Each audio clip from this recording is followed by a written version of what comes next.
404. Wiches, by Theatrical Garbage.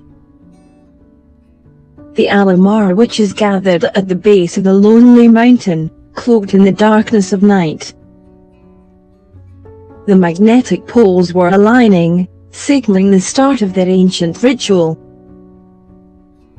Nestled at the base of a towering 5G cell tower stood a crooked, ramshackle shack. Phaedra, the Witch of Stars, Camille, Celeste, and Morgana entered the dilapidated structure, their robes rustling in the desert wind. In the center of the shack, an ancient cauldron sat atop a large, flat electrical hot plate. A Jackson Pollock of extension cords snaked out from the heating element, plugged into various power sources. Phaedra peered into the dark, bubbling liquid of the cauldron, studying her shimmering, silvery reflection.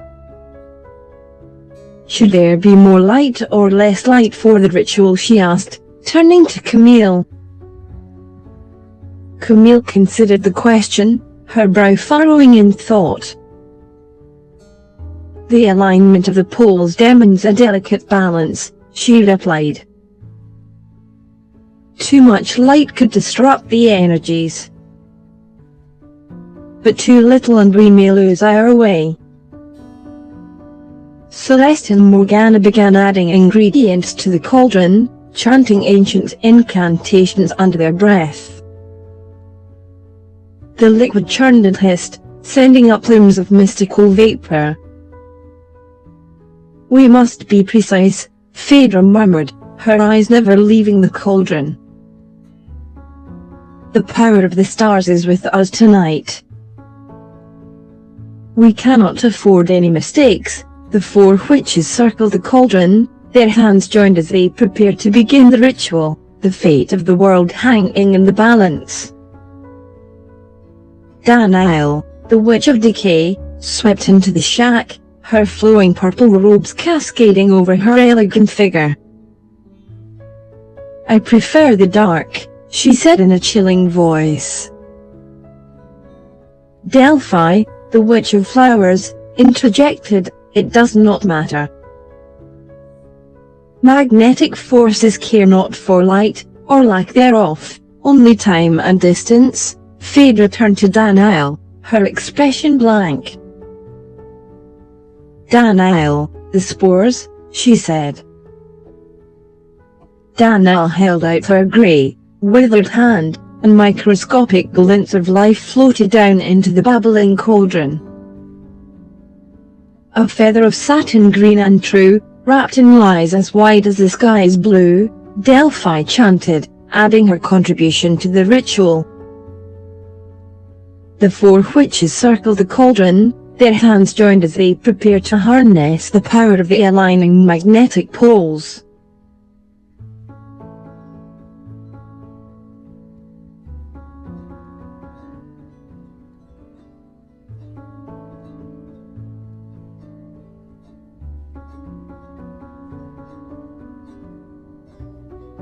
Charlotte stepped over to the cauldron, eyeing the now solidified cloud that had emerged from it. What makes you think we're witches? She asked, her tone laced with skepticism. You look and smell like witches, Charlotte replied matter-of-factly. And my magpie, Mert, told me he saw you cast something into the sky. She fixed the witches with a piercing gaze. I want to know what it is, and how to reverse it. Phaedra's expression hardened. Tough talk for someone without her famous brother around. Would you even know how to kill a witch? Missed nobody in response. Charlotte pulled a large dagger from her belt, the wooden handle carved with the magpie design. She stabbed it into the table in front of her, the blade ringing as it pierced the wood. How to kill a witch, she said, propping her boots up on the table. I guess start with cutting your head off and then go from there. Phaedra's face paled. The curse cannot be undone for 24 hours, she said. Charlotte stepped closer, her bright green eyes boring into Phaedra's. "Well, I guess you better get started, because you're not leaving this shack until the curse is reversed." She leaned back in her chair, unfazed. "I drew prison runes on the outside of the shack, and the water that fell from the sky.